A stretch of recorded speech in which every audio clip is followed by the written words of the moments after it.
Roberts. Yn anelu tuag at Wild yn y golwr yn galw'r y capten. Mae'n gam ddealltwriaeth yn hyn. Mae Wild â chyfle. Bobl bach oedd hwnnw'n gyfle.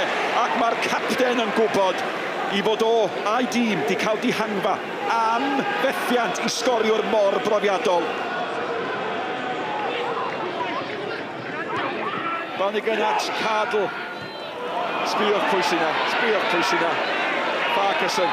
Yn y diwedd mae Cadl di geid o dda. Miller yn cael y peniad mewn! Peniad clyfar, arbediad da. Cyfnod da i'r tîm cartre.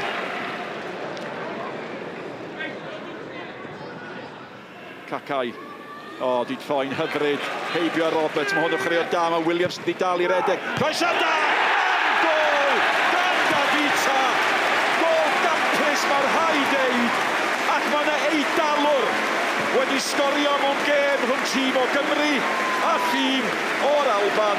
Partick Thistle 1, Cei Connah 0. Dim sôn does na groesi fel y diwedd, ond edrych ar hediad na. Dwi wedi dweud bod tro fo unrhyw chwaraewr sy'n neud yr hediad na, postyn cyntaf, ymroi iddi. Pan oedi, pan y stopio, pan arafu, sydd I wedi postyn cyntaf, mae'r gweddill yn hawdd coelio. Morris nôl at Roberts, mae Roberts yn mynd heibio Cacau. Da gan Roberts, ydy croesiad gystal. Am amddiffyn gan McGinty. Am amddiffyn. Mae McGinty gael rhyw fath o gyffyrddiad ella, ond y ffordd mae Michael Wild yn ymatab, Michael Wild gath I blaen I droed iddi. Ysgoriwr fan hyn, mae Horan cael ei gyrro. Miller! A mae di methu. Da ni di sôn gymaint amdano fo. Mae gynno fo gymaint o brofiad. Mae o'n beiriant sgorio goliau. A mae di methu cyfle I sicrhau y fuddugoliaeth i'w dîm. Llaw yma na doedd gan Horan oedd o ddwcus, ond am gyfledyn yma mae'n twyllad I droed dem yn dydau ar I droed chwith. Ti disgwyl y rhwyd fynd yn ôl. Miller at yr eilydd. Mae hwnna'n isio mae'n benodlus! A dyna'r gol sy'n ennill y gêm dybiau I. Jamie Penrice yn sgorio'r ail. A mae'n anodd gweld ffordd nôl I Cei Connah. Wedi dweud ar 60, 70 llath I gyrraedd yma, dwi ddim yn mynd I fethu. A mae'r golwr yn dod un ffordd am o'n gyrru'r bel ar ei draws o, yn ôl lle mae'n dod o. Ac I gornel y rwyd a mae'n nos da. Mae'n edrych I Cei Connah. Wel, roedd yn gêm anodd iawn. Mae Partick yn tîm andros o da. Roedd ni'n gwybod hwnna cyn y gêm, ond roedd y bechgyn wedi rhoi gyd mae'n cael a mae'n just siomedig yn y diwedd, ond dwi'n hapus iawn efo'r perfformiad.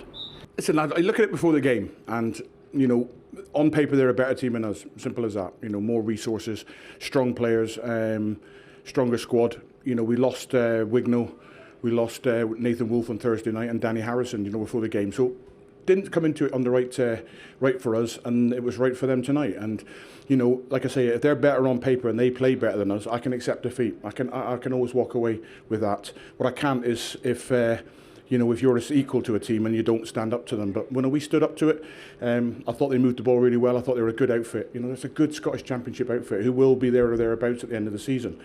We had a good start to the game. We looked on the front foot, and things just didn't fall for us right. We didn't get an opportunity to get our shots off, and then we got done with the only criticism I can have of my players tonight is their footwear.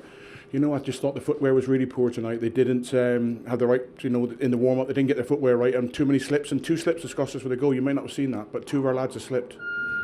Yeah, I thought we played very well in spells of the game, and our crowd was fantastic. Down in numbers, obviously, but if we manage to get to the final list, there'll be a lot of Thistle fans going to that. So delighted with the performance and how we stood up to the physical nature of how the opposition played, and obviously they're no mugs. They beat Kilmarnock, they beat another. I think they beat Cove as well, who are a good side. So it was one for Scottish football tonight. Our bread and butter is the league, and trying to get one of them European places, and that's where our focus will go straight back to that. There's no negativity in the change room, and we're very positive. And I say we just put it behind us quickly and move on. It wasn't our night.